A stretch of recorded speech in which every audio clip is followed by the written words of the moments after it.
नमस्कार। सुबह के 8:30 बज चुके हैं और आपने देखना शुरू कर दिया है लाइव सिटीज का विशेष कार्यक्रम सुबह की चाय। बात सबसे पहले देखिए, बिहार में शराबबंदी को लेकर घमासान मचा हुआ है।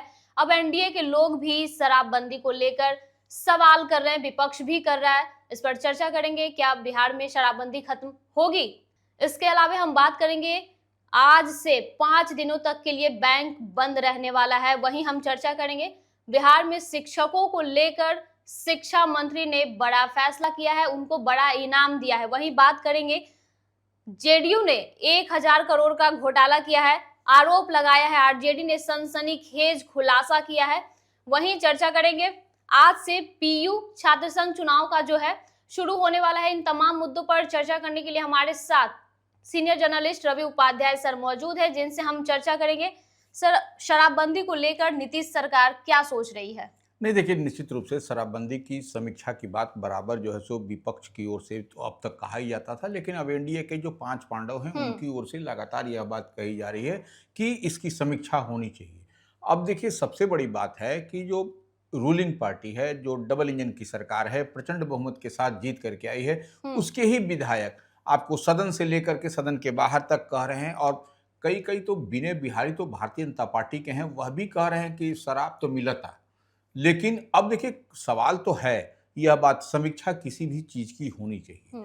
तो समीक्षा से कहीं कोई घाटा नहीं होता है, समीक्षा से और बेहतरी होती है। आपको प्रोविजन होना चाहिए जो आपको निश्चित रूप से बिहार में पूर्ण शराबबंदी है, और नीतीश कुमार जो मुख्यमंत्री बिहार हैं, जो एनडीए के का नेतृत्व कर रहे हैं, उनका ये ड्रीम प्रोजेक्ट है। और आप देख रहे हैं कि शराबबंदी से कई सारे जो है सो मामले, जो पहले रोड एक्सीडेंट होता था, महिलाओं के साथ में दुर्व्यवहार की घटनाएं, वह सब में निश्चित रूप से कमी आई है। लेकिन एक पैरेलल इकोनॉमी खड़ी हुई है। वह क्या है कि जो लोग, शराबबंदी तो हुई है, लेकिन कौन लोग धनाढ्य होते चले जा रहे हैं, यह भी एक बड़ा मसला है। लेकिन दूसरी तरफ एक और बड़ा मसला और सवाल है कि सूखा नशा, यह भी एक बराबर आप देखिएगा पैरेलल जो है सो यह होता हुआ दिखाई पड़ा। तो निश्चित रूप से एक सोचने और समझने वाली बात है कि कैसे इस पर नियंत्रण किया जाए। तो यह समीक्षा की बात कह रही है। और देखिए, जेडीयू के बड़े चेहरे हैं, अशोक चौधरी मंत्री है, वह कह रहे हैं अभी शराबबंदी पूरी तरीके से लागू रहेगी, और शराबबंदी तो है, लेकिन इसमें पकड़े भी जा रहे हैं लोग, इसमें जो जो प्रावधान है उसके तहत जो सो सलाखों के पीछे भी जा रहे हैं। तो निश्चित रूप से, और अभी कोई शराबबंदी नहीं हटने जा रही है, इतनी बात मान के चलिए। यह सरकार की यह पॉलिसी है। और देखिए, कौन सा, अगर यदि क्राइम ही है तो क्राइम का तो कानून बना हुआ है, तो क्या क्राइम नहीं हो रहा है? लेकिन देखिए, सवाल है कि कैसे समाज में चेतना आनी चाहिए, समाज की बेहतरी का काम होना चाहिए। तो यही सब कुछ है। लेकिन निश्चित रूप से यह एक आम आवाम में चर्चा है कि शराबबंदी क्या हटेगी। यह एक बड़ी बात बिहार में इन दिनों चर्चा है, आम और खास सभी जगह यह चर्चा का विषय बना हुआ है। नीतीश कुमार अब बैकफुट पे नहीं आने वाले, क्योंकि नीतीश कुमार का शराबबंदी जो है वो सबसे बड़ा हथियार है। तो ऐसे में ये कानून नहीं हटने वाली है। नहीं, हथियार नहीं, यह एक ड्रीम प्रोजेक्ट है। सरकार जो है सो डबल इंजन की सरकार है, जो नीतीश गवर्नमेंट का, नीतीश सरकार का यह आपको विजनरी बहुत बड़ा प्लान है। और निश्चित रूप से शराबबंदी से कई सारे चीज आपको दिखाई पड़ रहे हैं। कई सारी, देखिए, कोई भी चीज जब होता है समाज में, जब तक अवेयरनेस नहीं आएगा, चेतना नहीं आएगी, तो वो आपको कुछ दिखाई पड़ेगा। लेकिन शराबबंदी तो निश्चित रूप से आप देखते हैं कि शादी ब्याह आपको कहीं पर नागिन डांस नहीं होता हुआ दिखाई पड़ता है। तो यह सब भी आपको है। और क्राइम निश्चित रूप से, देखिए, क्राइम रामराज तो नहीं आएगा, लेकिन निश्चित रूप से इतनी बात मान के चलिए कि पहले से आपको लॉ एंड ऑर्डर में सुधार है। अब हमारी बात से कई लोग इत्तेफाक नहीं रखेंगे। कोई क्या, शराब पी करके तो क्राइम होता ही था, इसमें कहाँ कोई दिक्कत है। लड़कियां भी असुरक्षित रहती थी, तो वह एक लिहाज से ठीक है। ये शराबबंदी को लेकर सर चर्चा कर रहे हैं। इस बीच देखिए, जेडीयू एमएलसी और आरजेडी एमएलसी में घमासान छिड़ा हुआ है, युद्ध छिड़ा हुआ है। नहीं, देखिए, जेडीयू एमएलसी और आरजेडी एमएलसी की बात नहीं है। देखिए, सवाल है कि जेडीयू के एमएलसी जो नीरज कुमार हैं, मैं सॉरी, जेडीयू के जो एमएलसी हैं, वह सवाल खड़ा कर रहे हैं। आरजेडी के एमएलसी जो सुनील कुमार हैं, वह तो कह रहे थे कि हम शराब को ले आकर के ही यहाँ पर सदन में डिलीवर करा देंगे। तो लेकिन निश्चित रूप से वह अब उसमें बैकफुट पर आ गए, यू टर्न ले लिया। तो लेकिन निश्चित रूप से शराबबंदी एक अच्छी बात है, हम बार बार इस बात को कहते हैं। अब देखिए, विपक्ष का काम है इस तरीके से घेरना सरकार को, तो सरकार को घेरने का काम है, लोकतंत्र है। तो निश्चित रूप से सुनील कुमार जो आरजेडी के बड़े चेहरे हैं, वह सवाल खड़ा करते हैं। और देखिए, विधानमंडल का सत्र खत्म हो गया, तो इतनी बात मान के चलिए कि विधानमंडल के सत्र के दरमियान आपको दोनों सदनों में, विधानसभा हो या विधान परिषद उच्च सदन जिसको कहते हैं, वहां पर भी यह मामला लगातार उठता रहा और कई बार पैरेलल इकोनॉमी की बात लेकिन होती रही। आरजेडी एमएलसी कह रहे हैं कि घोटाला हुआ है और 1000 करोड़ का घोटाला हुआ है। नहीं देखिए, वह आरजेडी एमएलसी जो सुनील कुमार, फिर से नाम वही है हम्म। कि 1000 करोड़ के घोटाले की बात कही जा रही है। वह और किससे बात की है? शराब की कंपनियों से चंदा लेने की बात कह यानी रहे हैं। जेडीयू चंदा ले रही है। हाँ, मैंने वो आरोप तो ही लगा रहे हैं। हाँ। लेकिन देखिए, वह हिरण का चोला पहन करके जो है सो भेड़िए एक तरीके से काम कर रहा है काम जेडीयू। कर रहे हैं। तो ये देखिए, निश्चित रूप से वह जिसकी ओर इशारा कर रहे हैं, तो देखिए हर पार्टी, अब तो उनकी पार्टी पर भी जेडीयू के एमएलसी नीरज ने आरोप लगाया है। तो ये कि आरोप प्रत्यारोप यह होता रहता है, लेकिन कहीं कोई पुख्ता प्रमाण भी होना चाहिए और सिर्फ आरोप लगा देने से बात भर नहीं बनता है। चर्चा आगे करेंगे। बिहार के शिक्षकों के लिए बड़ी खुशखबरी है, शिक्षा मंत्री ने बड़ा इनाम दिया है सर उनको। नहीं देखिए, निश्चित रूप से सुनील कुमार जो शिक्षा मंत्री हैं, उन्होंने बीते दिन सदन में इस बात को कहा कि 1 दशक से लंबे समय से जो शिक्षक काम कार्यरत थे, वह प्रोन्नति, वो प्रमोशन जिसको हम लोग कहते हैं, उनकी बात तो निश्चित रूप से कहा है कि फाइनेंशियल ईयर जब समाप्त हो जाएगा मार्च के बाद, इस पर सरकार, इस पर विभाग, जो शिक्षा डिपार्टमेंट है वह सोचेगी और इस पर काम करेगी।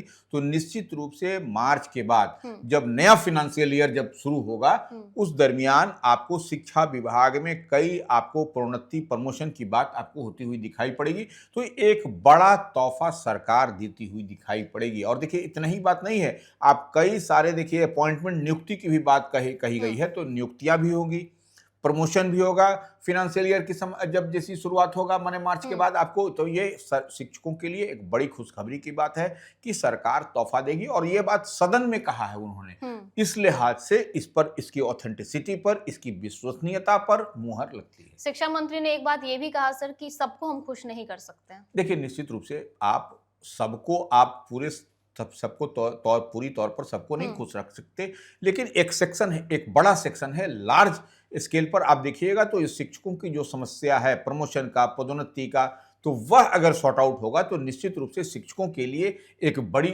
खुशखबरी की बात होगी। और देखिए, नियुक्तियां भी होगी, नियुक्तियों की भी बात कही उन्होंने कि लगातार जो है शिक्षा विभाग डिपार्टमेंट उस पर कम काम कर रहा है और रोस्टर क्लियरेंस है, फल, तो ये सब कई तरीके की बार बीपीएससी को भेजा जा चुका है, कई बार उन्होंने दोहराया है इस चीज को। तो एक बड़े तोहफे के रूप में शिक्षा विभाग और मंत्री सुनील कुमार काम करने के लिए जाने जाते हैं, वह भी कुछ न कुछ आपको तोहफा देते हुए दिखाई पड़ेंगे। यानी शिक्षकों के लिए तो बड़ा तोहफा है ही। चर्चा आगे करेंगे कि आज से लगातार सर 5 दिन बैंक बंद रहने वाला है। नहीं देखिए, बैंक के जो बंद रहने की बात है वह आपको होली का बात है। तो होली में निश्चित रूप से बैंक जो है सो बंद रहेगा। और लेकिन तब है कि पूरे देश में हर स्टेट में अलग अलग व्यवस्था है इसके लिए। तो अब 5 दिन बैंक रहने की बात है। तो आप देख पा रहे हैं कि सैटरडे है, संडे है, फिर होली का अवकाश है। तो लेकिन अब सारे चीज को क्लब करके, जोड़ करके देखिएगा तो हर स्टेट में अलग अलग हॉलीडे लिस्ट जारी होगा। लेकिन निश्चित रूप से 5 दिन बैंक बंद रहेगा। तो बैंक से आपको करोड़ों रुपए की राशि, लेन देन होता है, गिव एंड टेक होता है। और सबसे विशेष रूप पर एटीएम में पैसा, यह सबसे बड़ी समस्या होगी। एटीएम में वो पैसा डलाएगा तभी निकलेगा, एटीएम में तो अपने से पैसा निकलेगा नहीं, वो वहां पर पैसा फीड किया जाता है एटीएम में। तो यह एक बड़ी समस्या, एक बड़ी चुनौती आम आवाम के समक्ष होती हुई दिखाई पड़ेगी होली के लिए। चर्चा आगे करेंगे। छात्र संघ, पीयू छात्र संघ का सर चुनाव होने वाला है, अभी से 8 बजे से शुरू हो जाएगा वोटिंग। देखिए, निश्चित रूप से पटना विश्वविद्यालय प्रतिष्ठित विश्वविद्यालय है और उसमें पटना छात्र संघ का चुनाव हो रहा है। तो और आज वोटिंग है। तो आज निश्चित रूप से आपको चुनाव आचार संहिता लगा हुआ है, वोटिंग की प्रक्रिया आज चलेगी। 8 बजे से शुरू हो, 8 बजे से शुरू है। तो पीसफुल वोटिंग कंडक्ट हो, उसके लिए पूरी मुकम्मल तौर पर स्थानीय प्रशासन, पटना यूनिवर्सिटी, पटना विश्वविद्यालय, हर कॉलेज, जितने भी महाविद्यालय हैं, सब में जहाँ जहाँ वोटिंग है वहाँ पर व्यवस्था मुकम्मल तौर पर की है। और कहीं कोई इस तरीके से कोई गड़बड़ी झोल झाल ना हो, उसके लिए बैलेट बॉक्स ही बना है। तो वो आप मान के चलिए कि पूरे तौर पर आपको कहीं कोई गड़बड़ी नहीं हो, इसके लिए सारे ऑब्जर्वर भी बनाए गए हैं, सारे एडमिनिस्ट्रेशन, पटना यूनिवर्सिटी के तमाम वरिष्ठ अधिकारी जो हैं वह प्रोफेसर भी रहेंगे। और देखिए, पुलिस की भी पैनी नज़र है। ऐसे में अब देखिए, आपको ये समझना पड़ेगा कौन कौन उम्मीदवार हैं। कुछ प्रमुख उम्मीदवारों का नाम हम बता देते हैं। अब जैसे छात्र जनता दल यू, उससे प्रिंस कुमार उम्मीदवार हैं। उसके बाद से NSUIU कांग्रेस का संगठन है, उसके शांतनु शेखर हैं। उसके बाद से ABVP से अनुष्का कुमारी हैं कैंडिडेट। आपको छात्र राष्ट्रीय जनता दल से संटू कुमार हैं, इंडिपेंडेंट हैं। जो आपको रिंकल यादव, इसको तेज प्रताप ने यादव ने समर्थन दिया है, जो जिनकी पार्टी JJD है, तो वो समर्थन दिया है। और इसके अलावा कई सारे माने उम्मीदवार भी हैं। तो यह देखने वाली बात है कि कौन उम्मीदवार पर छात्र छात्राएं मुहर लगाती हैं और किन पर इतवार होता है, किस पर भरोसा होता है, वही जीत करके आएगा।